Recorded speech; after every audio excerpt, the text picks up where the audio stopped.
Hello everyone, I hope everyone is doing great. तो एक बार देख लेते हैं हम लोगों ने क्या क्या ऑलरेडी कवर कर लिया है, क्योंकि ये एक लेक्चर होगा और इसके बाद नेक्स्ट लेक्चर जो आएगा that will be the last lecture.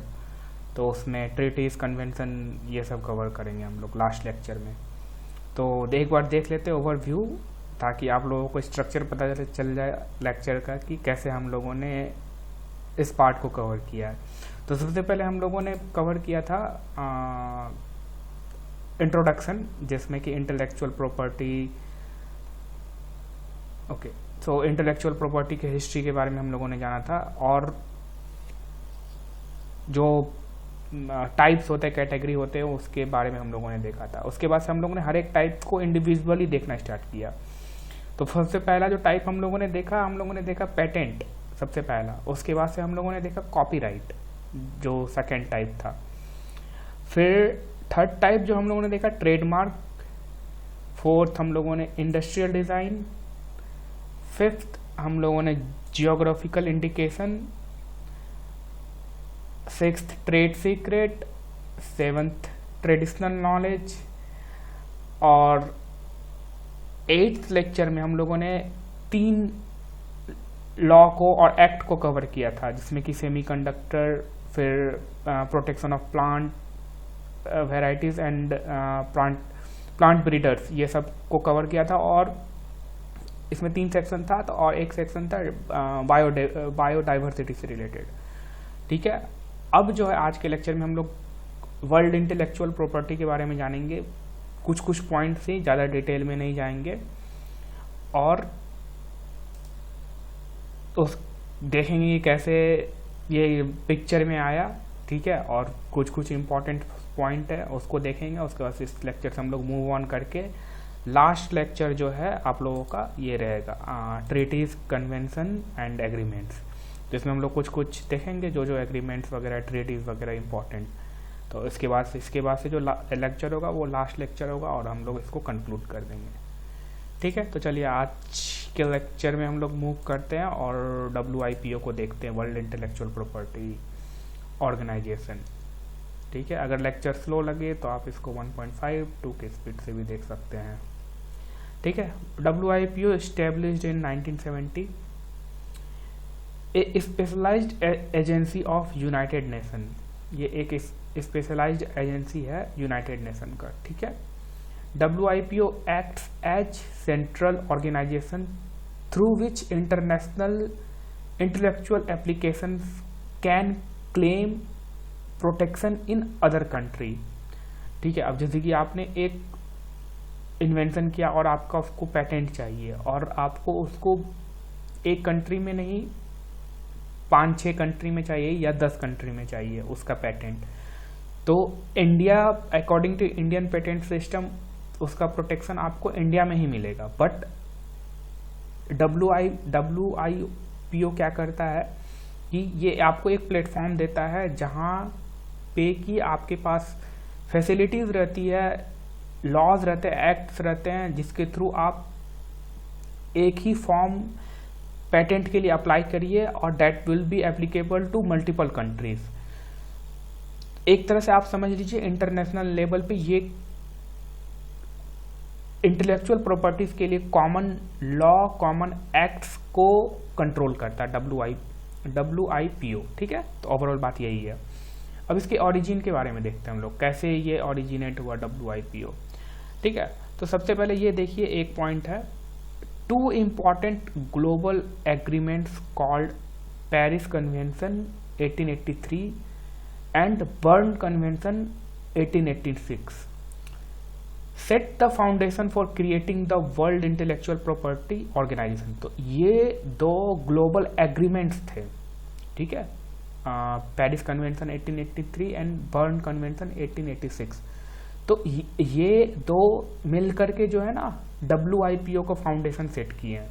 ठीक है, वर्ल्ड इंटेलेक्चुअल प्रॉपर्टी का मतलब WIPO के आने से पहले पिक्चर में ये एग्रीमेंट्स एग्जिस्ट करती थी। ठीक है, these agreements introduce the idea of international bureau. ये दोनों एग्रीमेंट जो है इंटरनेशनल ब्यूरो का आइडिया दिया। तो अभी तक WIPO पिक्चर में नहीं आ रहा है, ठीक है, to help countries manage intellectual property matters together.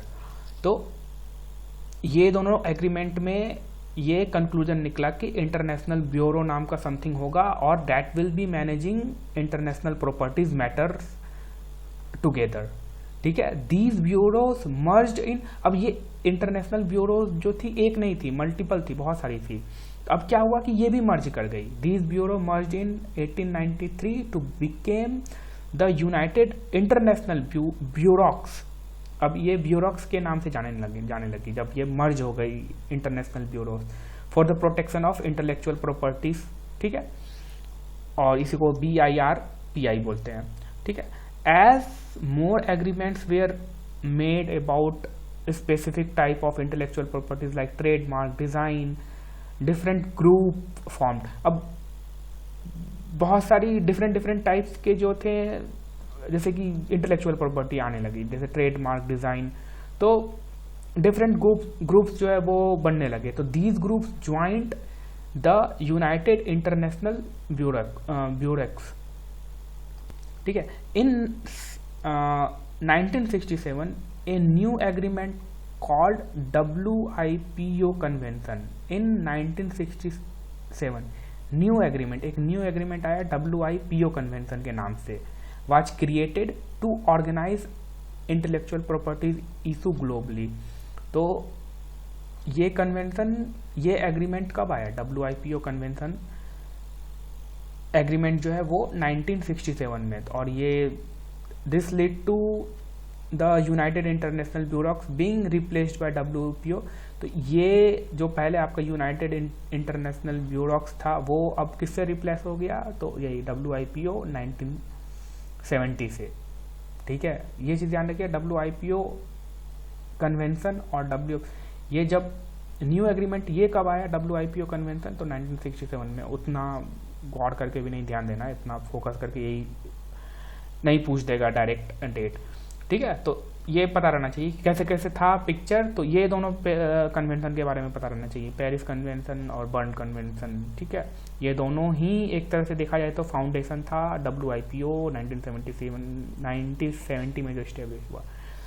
As of now WIPO has 193 countries as member including 132 developing countries like India, ठीक है। अभी इसके पास WIPO के पास जो है कितनी मेंबर कंट्रीज है? तो 193। एक बार आप रिसेंट का देख लीजिएगा, चेक कर लीजिएगा गूगल पे, ठीक है। अब हम लोग नेक्स्ट मूव करते हैं फीचर्स ऑफ WIPO। क्या है वर्ल्ड इंटेलेक्चुअल प्रॉपर्टीज के features? WIPO promotes and strength intellectual property rights and their use. तो ऑब्वियस है प्रमोट करेगा और जो भी इंटेलेक्चुअल प्रॉपर्टी राइट्स को उसको स्ट्रेंथ करेगा। It administrates 26 international IP treaties including WIPO convention.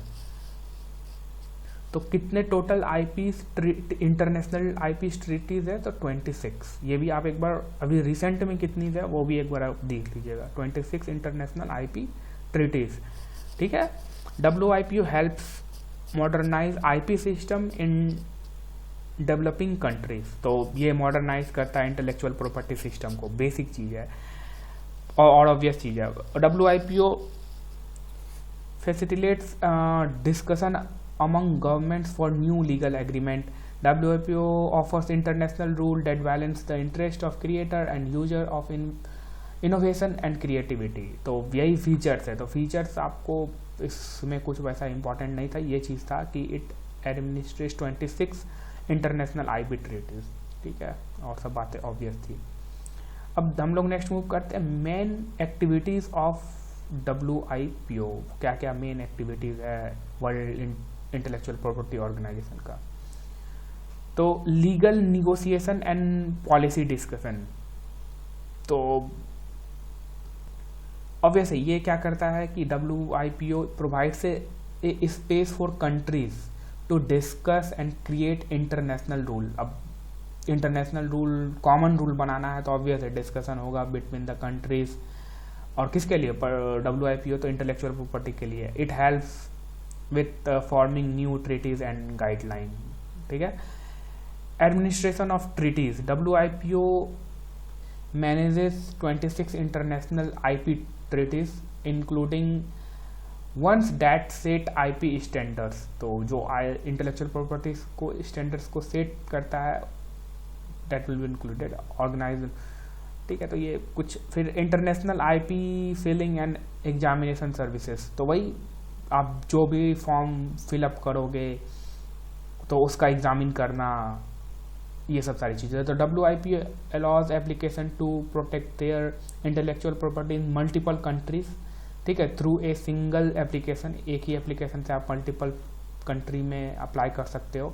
It helps with patent, trademark, industrial design, registration. It also provides dispute resolution for intellectual property like domain name dispute.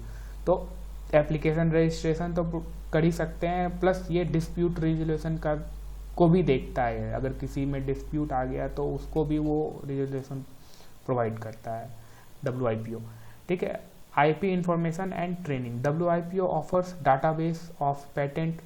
अब ये जो है WIPO पूरा database रखा है कि कितनी सारी चीज़ें पेटेंट हो चुकी है, तो उसका वो एक्सेस भी देता है, ठीक है।